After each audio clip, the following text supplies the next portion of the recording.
हाँ, ओके जी। तो हम अपनी डिजाइन पैटर्न्स की सीरीज को ही कंटिन्यू करेंगे। इससे पहले हमने सीखा singleton design pattern. I hope आपको पसंद आया होगा। यदि आपने नहीं देखा है then go and check out singleton design pattern किस तरीके से वर्क करता है। इस वाली वीडियो में हम सीखेंगे फैक्ट्री डिजाइन पैटर्न। तो देखो, फैक्ट्री डिजाइन पैटर्न सीखने के लिए ना, ये उस इंसान को बहुत अच्छे से समझ आएगा जिसको कॉन्सेप्ट पता है एब्स्ट्रैक्शन का। एब्स्ट्रैक्शन की जिसको नॉलेज है वो बड़े इजीली फैक्ट्री डिजाइन पैटर्न सीख लेगा। यदि आपको नॉलेज नहीं भी है तो घबराइए नहीं, मैं इस वीडियो में सब कुछ एंड टू एंड कवर करूंगा कि कैसे हम इंप्लीमेंट कर सकते हैं फैक्ट्री डिजाइन पैटर्न। तो शुरू करते हैं। देखो यार, एक फैक्ट्री क्या होती है? एक फैक्ट्री एक जगह होती है जहां पे कई सारे प्रोडक्ट्स मैन्युफैक्चर होते हैं। ठीक है, अब तुम ऐसा समझो कि हमारी एक कंपनी है टाटा। ठीक है, तो टाटा कंपनी जो है, क्या वो एक ही काइंड का प्रोडक्ट प्रोड्यूस करती है? नहीं। टाटा आपका टाटा नमक भी बनाती है, वो आपका तनिष्क की ज्वेलरी भी बनाती है, वो आपकी चाय पत्ती भी बनाती है ना? तो एक Tata as a whole company कई सारे प्रोडक्ट्स मैन्युफैक्चर करती है। तो टाटा एक फैक्ट्री हो गई और जो वो प्रोडक्ट है वो उसका एक ऑब्जेक्ट हो गया। अब तुम एक बात बताओ, जब तुम टाटा की चाय पत्ती लेने जाते हो या नमक लेने जाते हो तो तुम ये पूछते हो क्या कि ये नमक टाटा ने बनाया कैसे है? नहीं पूछते। या ये चाय पत्ती कैसे बनी है, या ये जो गोल्ड की ज्वेलरी देख रहे हो तुम तनिष्क की, ये बनी कैसे है? तुम्हें नहीं मतलब होता। As a end user, as a customer, as a client, तुमको मैटर ही नहीं करता कि वो प्रोडक्ट बना कैसे है। उसी प्रकार फैक्ट्री डिजाइन पैटर्न हम तब यूज करते हैं जब हमें क्लाइंट को नहीं बताना होता कि ये ऑब्जेक्ट क्रिएट कैसे हुआ है। तो ये ऑब्जेक्ट क्रिएशन की जो डिटेल्स हैं वो हमको हाइड करवानी है किससे? क्लाइंट से। तो जब हमको कुछ ऐसा सिनेरियो दिखे कि हमको कुछ हाइड कराना हो तो क्या चीज दिमाग में आती है? एब्स्ट्रैक्शन। बिल्कुल सही समझे। तो अब देखते हैं कि फैक्ट्री डिजाइन पैटर्न को हम इंप्लीमेंट कैसे करेंगे। तो मैं एक सिनेरियो, एक जनरल केस लेकर के चलता हूं जिसमें हम बनाएंगे एक पेमेंट सिस्टम। ठीक है, एक पेमेंट सिस्टम बनाएंगे। देखो, बहुत इजीली समझेंगे। तुमको मान लो कोई पेमेंट करनी है। आजकल तो यार पेमेंट के कितने कितने तरीके आ गए हैं।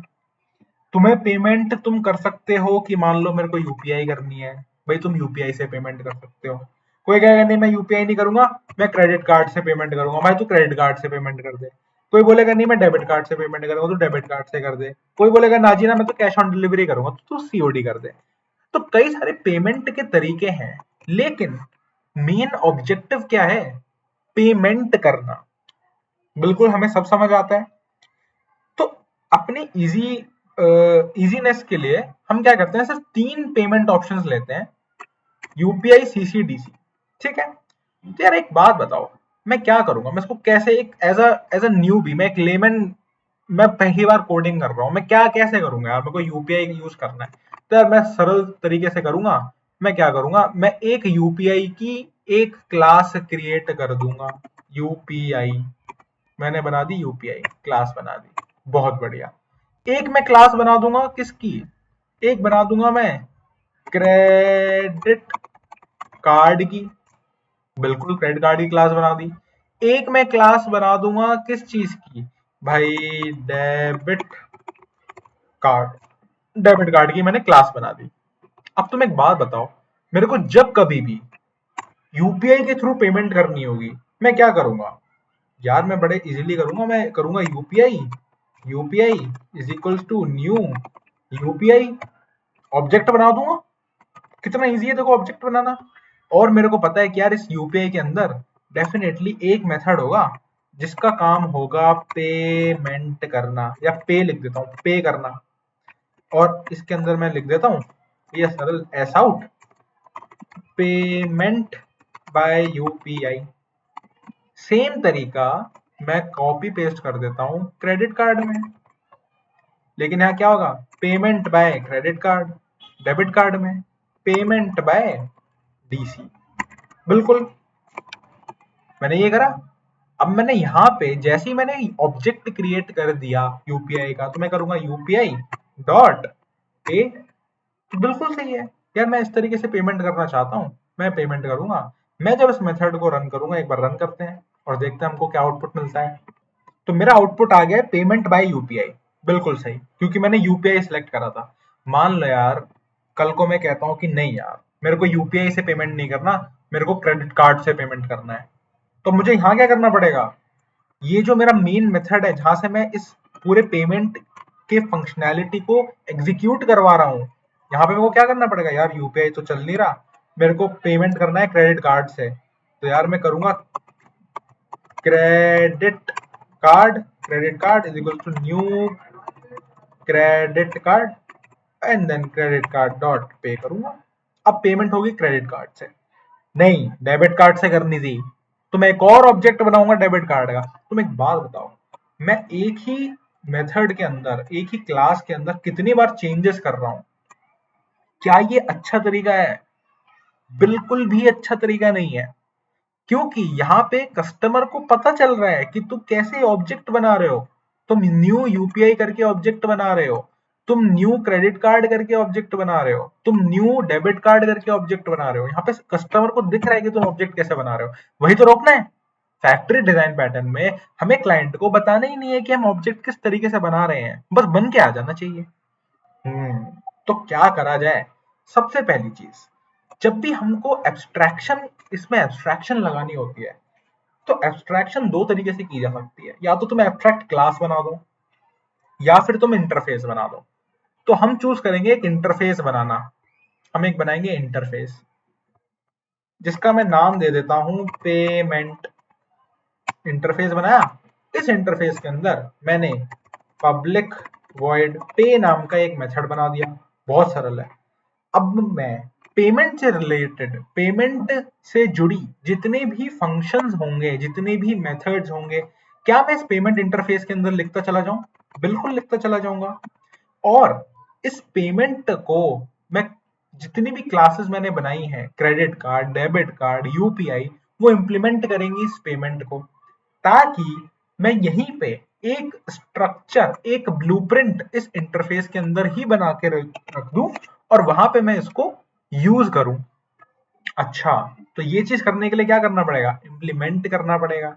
क्रेडिट कार्ड इम्प्लीमेंट्स पेमेंट, और debit card implements payment. Similarly UPI, UPI में मैं जाता हूं, यूपीआई इम्प्लीमेंट्स पेमेंट। इतना मेरे को समझ आया। यार ये एरर क्यों आ रही है? ये एरर इसलिए आ रही है क्योंकि आपने इंटरफेस के अंदर जो मेथड है उसको क्या करने का है? ओवरराइड करोगे ना।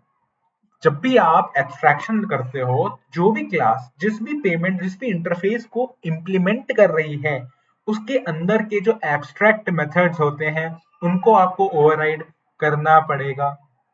तो यदि मैं यहाँ पे लिख दूं, यदि मैं यहाँ पे लिख दूं @override, और मैं यहाँ पे इसको लिख दूं किस टाइप का है, पब्लिक टाइप का है, तो मेरी एरर चली गई है। बिल्कुल, यहाँ पे भी मैं इसको लिख देता हूँ पब्लिक और @override। ओवरराइड लिख देना एक अच्छी प्रैक्टिस होती है, ताकि पता चल सके कि कौन सा मेथड ओवरराइड हमने किया है। तो यहाँ पे भी मैं इसको @override करवा देता हूँ। अब ओवरराइड कराया, लेकिन डेफिनेशन अपने अपने हिसाब से, अपने अपने लॉजिक इसमें इंप्लीमेंट कर दिए। अब तुम एक बात सुनो, जैसे मैंने ये करा तो यहाँ पे मेरे को क्लियर हो गया है कि अच्छा, पेमेंट एक इंटरफेस बन चुका है जिसके अंदर मैं एब्स्ट्रैक्ट मेथड्स लिख रहा हूँ। यूपीआई, क्रेडिट कार्ड और डेबिट कार्ड ने मेरे को पेमेंट्स इंप्लीमेंट कर दिया है। अब इंप्लीमेंट करवाया है, मैं चाहता तो एक एब्स्ट्रैक्ट क्लास भी बना सकता था, लेकिन तुमको पता होगा कि एब्स्ट्रैक्ट क्लास से बेटर है इंटरफेस क्रिएट करना। ये अच्छी प्रैक्टिस होती है। क्यों होती है इसका रीजन कमेंट्स में लिखना यदि तुमको पता है। अब मैं सुनो, मैं मेन क्लास में आता हूँ यार, लेकिन एक बात बताओ, अब यहाँ पे मैं एक ऑब्जेक्ट क्रिएट करूंगा, इंस्टेंस क्रिएट करूंगा पेमेंट इंटरफेस का। इंटरफेस का जब भी मैं इंस्टेंस क्रिएट करता हूं, मैं इंस्टेंस क्रिएट करता हूं यूजिंग इम्प्लीमेंटेशन क्लास। कौन है इम्प्लीमेंटेशन क्लास? यूपीआई है, डेबिट कार्ड है, क्रेडिट कार्ड है। तो जब भी मैं पेमेंट इंटरफेस का ऑब्जेक्ट क्रिएट करूंगा तो यहाँ पे मैं ऑब्जेक्ट क्रिएट करूंगा न्यू यूपीआई या फिर न्यू क्रेडिट कार्ड या फिर न्यू डेबिट कार्ड। ठीक है। अच्छा तुम एक बात बताओ, मैं तुम्हें एक चीज बताता हूँ। न्यू पेमेंट, यदि मैं यहाँ पे लिख दूं न्यू पेमेंट लिख दूं, देखो ये क्या हुआ। तुम देखोगे तो ये एक्चुअली में मैंने एक ऑब्जेक्ट क्रिएट कर दिया है इंटरफेस का। ये भी एक तरीका होता है। इस तरीके से यदि मैं इंटरफेस का ऑब्जेक्ट क्रिएट कर देता हूं तो इसको बोलते हैं एनोनिमस फंक्शन। ये क्या फंक्शन होता है? ये एक एनोनिमस फंक्शन होता है। इसको तुमने पढ़ा होगा जावा 8 में, लैम्डा एक्सप्रेशंस की मदद से भी हम इसको लिख सकते थे। तो इसको लिखने का एक और सरल तरीका हो सकता था कि मैं लैम्डा एक्सप्रेशंस के फॉर्म में इसको रिप्रेजेंट कर दूं, बट हम उस केस में नहीं जाएंगे। हम इतना ही देखेंगे कि हमको किस तरीके से एक ऑब्जेक्ट इंटरफेस का क्रिएट करना है यूजिंग इम्प्लीमेंटेशन क्लास। तो न्यू यूपीआई इस तरीके से। लैम्डा एक्सप्रेशंस के बाद किसी और वीडियो में करेंगे। अच्छा अब तुम एक बात बताओ, जैसे ही मैंने ये करा तो क्या मैं कर दूं पेमेंट डॉट पे? तो पेमेंट डॉट पे जो होगा डेफिनेटली यूपीआई की ही पेमेंट को कॉल करेगा। लेकिन एक बात बताओ, क्या अभी भी मेरी फैक्ट्री की जो मेन ऑब्जेक्टिव था कि यूजर को पता ही नहीं चलना चाहिए कि मेरा किस तरीके से ऑब्जेक्ट क्रिएट हो रहा है, क्या वो अभी भी सेटिस्फाई नहीं हुआ? अभी भी पता चल रहा है। यूपीआई की जगह क्रेडिट कार्ड कर दो, क्रेडिट कार्ड की जगह डेबिट कार्ड कर दो, कस्टमर को तो अभी भी पता चल रहा है। अभी छुपाने के लिए मैं क्या करूं? तो यार एक बात बताओ, क्यों ना एक कॉन्सेप्ट पढ़ा था हमने सिंगलटन डिजाइन पैटर्न में। सिंगलटन डिजाइन पैटर्न में हम क्या करते थे, गेट इंस्टेंस को हमने जब गेट इंस्टेंस मेथड को कॉल करते थे, हम कैसे कॉल करते थे? उसको स्टैटिक बना रखा था हमने। गेट इंस्टेंस को क्या कर रखा था? स्टैटिक बना रखा था। तो मैं बीच में लगाऊंगा एक मिडिल वेयर, एक बीच में लेयर होगी जिसका काम होगा डायरेक्ट ऑब्जेक्ट क्रिएट करने की बजाय मैं उस मिडिल वेयर के थ्रू ऑब्जेक्ट क्रिएट करवा करके यूजर तक लेकर के आऊंगा। तो एक इंटरमीडिएटर चाहिए ना, चाहिए बीच में। तो मान लो उस इंटरमीडिएटर का मैं एक नाम दे देता हूं, जिसको मैं बोल देता हूं फैक्टरी क्लास। एक फैक्ट्री क्लास बना दी, बहुत सिंपल है। सर जिस तरीके से हमने सिंगलटन के अंदर एक गेट इंस्टेंस बनाया था, क्यों ना मैं यहाँ पे भी एक गेट इंस्टेंस बना दूं? बिल्कुल बना देता हूँ। तो गेट इंस्टेंस बना दिया, बहुत बढ़िया।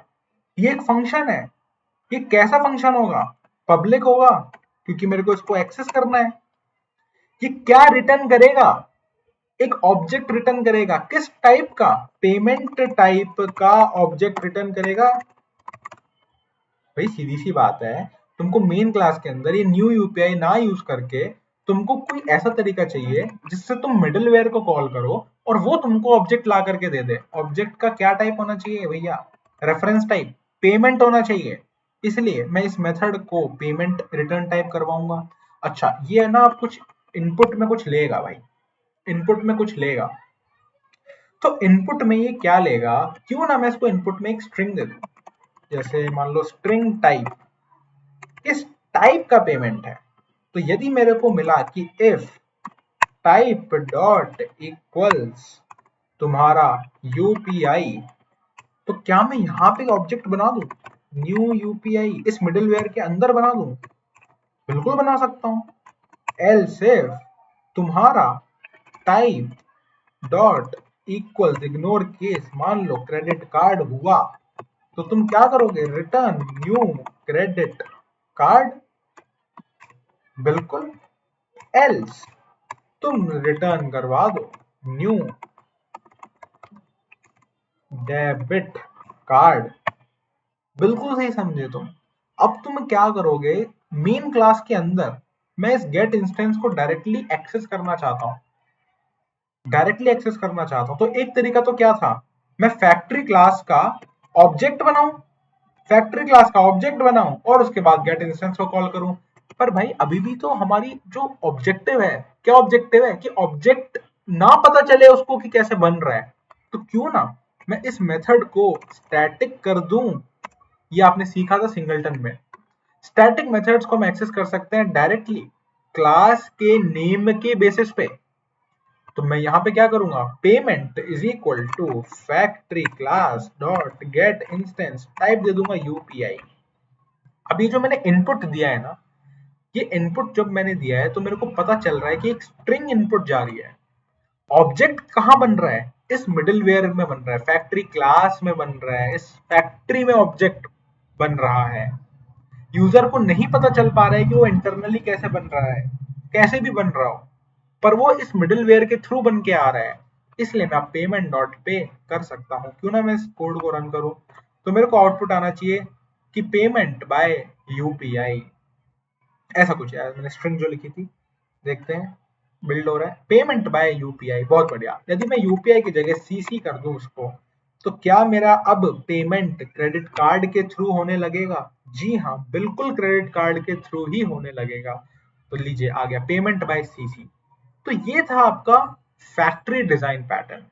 ये क्या था, फैक्ट्री डिजाइन पैटर्न। कल को मान लो मेरे को एक और मोड ऑफ पेमेंट इंक्लूड कराना है, मान लो कैश ऑन डिलीवरी।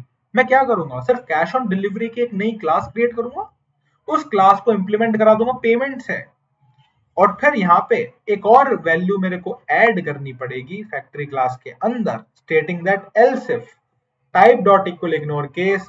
उसके लिए एक मैं वेरिएबल बना सकता हूँ, ये कुछ भी हो सकता है। यहाँ पे तो मैंने देखो हार्ड कोडेड स्ट्रिंग दिया है, ये कल को ये इनम भी हो सकता है, तो मैं एक एनुमरेटर भी बना सकते हो इस चीज के लिए, और उसको कहीं डिफाइन कर सकते हो।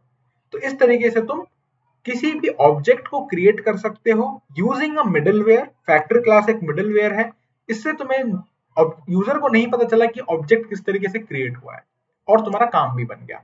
तो ये है entirely about factory design pattern.